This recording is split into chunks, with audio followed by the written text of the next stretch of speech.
Hey everyone, welcome to the Real as Yates podcast. We are your hosts, Paige Yates and Taylor Yates. And in this podcast, we share with you everything we know about real estate, Greater Boston, and life. And in case you're wondering, yes, we are in fact related. We are a top producing mother-son real estate agent team where we lead, surprise, the Yates team. All right, T, what's new in your life? Well, it's my birthday tomorrow, which is exciting. That means that I'm still 39, or is that your age? Yeah. Yeah, that's right. Yeah. You're still 39, Mom. It's a miracle of science. And we've got a baby coming soon. We got a baby due in 2 weeks, or like a little bit more than 2 weeks. My kids tend to come a week early, so maybe in like 10 days, I'll be... A father of three. A father of three, yeah, which is exciting. I think I've said this before. I love kids. I love my kids. I love other kids. So this will be a lot of fun. Well, and you know what it is, too. Yeah, it's a boy. Right. It's so I have two boys. Son. Yeah, exactly. I have 2 boys and a girl. So your daughter is going to have the best life ever. She's going to have boys around the house all the time.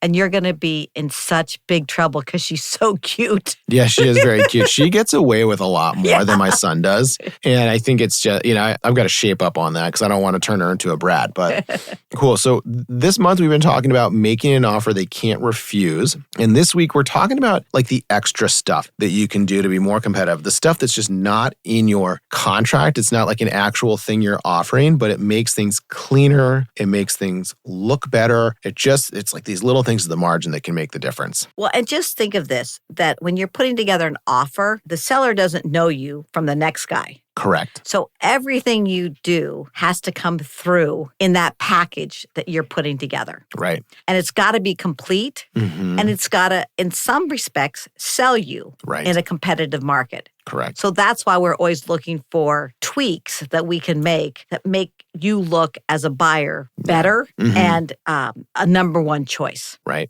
I'm fascinated by this stuff because, again, we're in a super competitive housing market. Failure is just part of the job. And so I always want to be able to say to my client, we did literally everything that we could. Because if we lose, you don't want to lose because you left something on the table or you didn't do something right. Like that's bad service. And I want to deliver like excellent, perfect service. So this stuff I think is super cool. So let's talk with seller love letters or like personal statements. These are a little bit controversial, and I'll tell you what the last legal advice I got on this was, and then things change, court cases come down, so I guess this is all subject to like an attorney's the final word on this. So first of all, a seller love letter is sort of like, hi, dear seller, like this is us. Like here's a cute picture of us, and we love your home. Here's why we love your home. Here's a little bit about us. I typically tell people the rule of 3 sentences about you, 3 sentences about why you're looking for a home, and 3 pictures of you. When I represent sellers, I say no personal statements. The reason for that is if your seller picks somebody and they had a personal statement, depending on the circumstances, somebody could say that was discrimination, right? But again, when I represent buyers, I'm looking for every edge I can get. And I have been told that buyers are under no liability for providing the personal statements. People can clip them out of offers. They can ignore them. That is totally up to them. But I'm like, I never ever want to get the call that's like, oh, you didn't get the house because the seller fell in love with somebody else. Right. But again, when I represent sellers, no way. I don't show them these letters. I don't want to put you on the hook. Right. Yeah. So. I think just like we're saying, everybody's trying to give themselves an edge in a competitive market. Right. Right. If you represent the seller, you're sticking to the offers. Right. And the facts of the business at hand.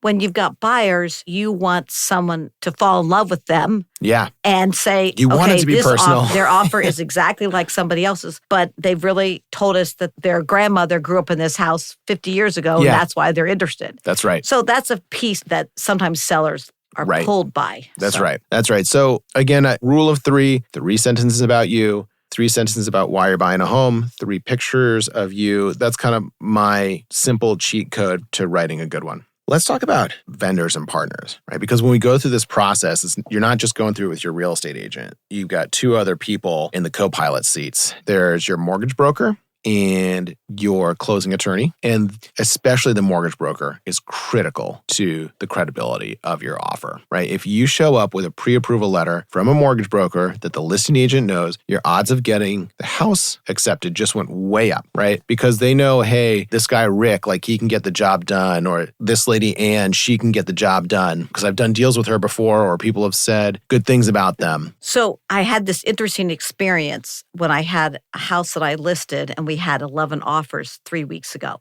And it was interesting to me because I actually had mortgage brokers call me to try to sell their clients' qualifications to me as a representative of the seller. And I could take notes and say to the seller, I put on each offer that the mortgage broker had called me. They were utterly qualified. So I had some additional information. Yeah. When I have my own buyers, I want to work just like other brokers know that when they work with me, I'm going to get the job done. I want to know that the mortgage person, the lawyer, the people that my clients have, or I might have recommended 3 or 4 of them to them, I want to know that those recommendations are solid and that they're going to get them to the finish line. Right. So pre-approval is utterly important. Having a closing attorney that can get the job done. Those are so important. Yeah. And additionally, having a real estate agent that is not controversial and well known by the community. Because people will, in fact, know that if you've written an offer, it's solid, it's real, you know your clients, you can speak for your clients. Right. So it's a whole package starting with buyers, agents, pre-approval, attorneys, and whatever else you can offer. Right. And I'll just add that the thing about not being controversial agents. So I'm strongly of the opinion that there are often times when agents just have to have unpleasant conversations with each other, right? There's a tough negotiation. Our clients are doing something that is like contrary to the advice we give them and gets them into hot water. Whenever you can have a nice conversation with another agent, have that nice conversation, right? Because that helps build your reputation. Like, oh, Paige is a great lady to work with. Taylor's a great guy to work with. And I want to do a deal with them. And, that comes back. Like I had somebody call me the other week. They're like, hey, bidding war, it's really competitive. Because I know you, Taylor, like, here's what you need to do to get over the finish line. Yeah. And, I was able to turn around to my clients and be like, now the ball is in your court. You get to, I'm not saying you have to do this, but you get to decide if you get the house or not. And here's what the terms are. So let's talk about earnest money a little bit, because this is also another one of those like overlooked things. Again, when I got started in the business, it was $1,000. So the earnest money is the money that you give to the seller's brokerage if your offer gets accepted. It's a requirement under contract law. If no consideration is given, then that is not a valid contract. It's traditionally $1,000. Sort of, it's like, did you ever watch Breaking Bad? Yes. Okay. Do you remember the scene where they meet Saul, the attorney, and they're at I think an old airfield or something like that. They're in somewhere like dingy place, and they're asking him for legal advice, and he goes, "Give me $1 for consideration." Exactly. Yeah. It's the exact same principle. Like money has to change hands. But you can actually do stuff with that, because if you back out of your contract, you are in violation of the contract, and that earnest money is forfeit. So the bigger the check you put down, the more credible you are as a buyer. And the more at risk you are if you have contingencies, and you might not get it back. So you have to understand the pros and cons. Exactly. So I tell people, don't increase this number if you're at all unsure whether you want this house or not. But if you're positive, why not? It's another good faith way of saying to the seller, I'm in this. Right. I'm real. I'm in this. Yeah. I want this house. It ultimately becomes part of your down payment. So it's not more money. It's just earlier money.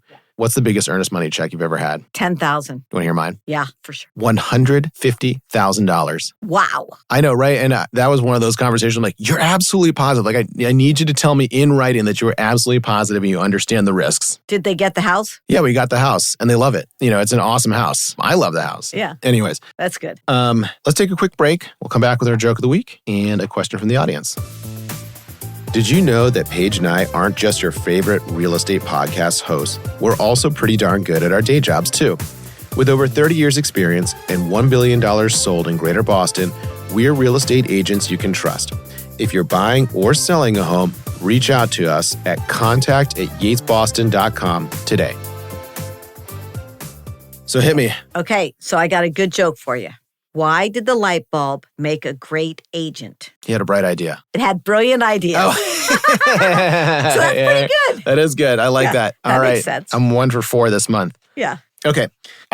So actually, this is touching back on a topic we discussed earlier. I heard seller love letters can cause problems. Should I do one anyway? My answer is, based on my understanding, you can always ask a lawyer. As a buyer, yes, it's fine. As a seller, don't look at them. Ask your agent you can post it on MLS, say no seller love letters. You can ask your agent to clip it out of the offer because it's not actually part of the offer. It has nothing to do with the terms or anything like that. So yeah, I think it's pretty clear cut. Yeah, I think that's good information. Yeah. All right, well, thanks for the awesome question. If you're a curious cat and would like your question to be considered, you can just send us an email at contact@yatesboston.com or slide into our DMs at Yates Team Boston.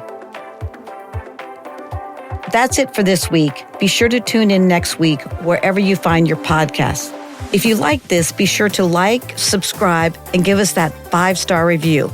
You can also find us on Instagram, YouTube, and TikTok at Yates Team Boston or on the web at yatesboston.com.